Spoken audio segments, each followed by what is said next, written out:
Hey guys good morning মোৰ প্ৰথমটো mini ব্লগলৈ আপোনালোক সকলোকে স্বাগতম জনাইছোঁ। এয়া মই ৰাতিপুৱা উঠি দাঁত ব্ৰাছ কৰি ল'লোঁ। ইয়াৰ পিছতেই মোৰ কাম হ'ল লিখাটো, কাৰণ কি গ্ৰেজুৱেশ্যনৰ ষ্টুডেণ্টবোৰে গম পায় আৰু কিমানবিলাক এছাইনমেণ্ট থাকে। এই ক্লিপটো যে দেখিছে এইটো মোৰ ভতিজে বনাই দিছে দেই। মই বোলো পাৰিবি পাছলৈ মোক হেল্প কৰি দিবলৈ ভিডিঅ' বনোৱাত। এয়া মই গাল লিখিলোঁ, এদিনতে লিখা নাই পিছে। তাৰপিছত মই কলেজ আহিলোঁ, কলেজত ক্লাছবোৰ কৰি ঘৰলৈ উভতি আহিলোঁ।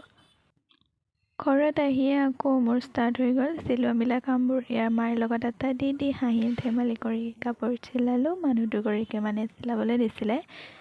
এই ফ্ৰকটোতে যে দেখিছে এইটো মই নিজে চিলাই লোৱা দেই।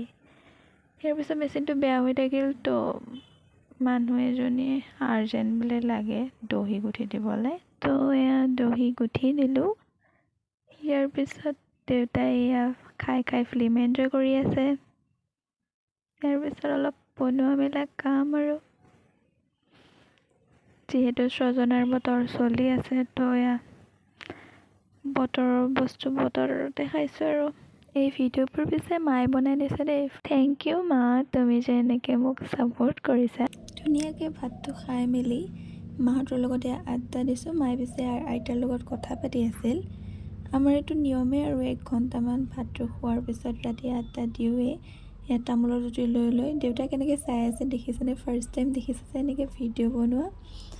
তো এইটোৱে আছিল মোৰ ফাৰ্ষ্ট মিনি ব্লগ।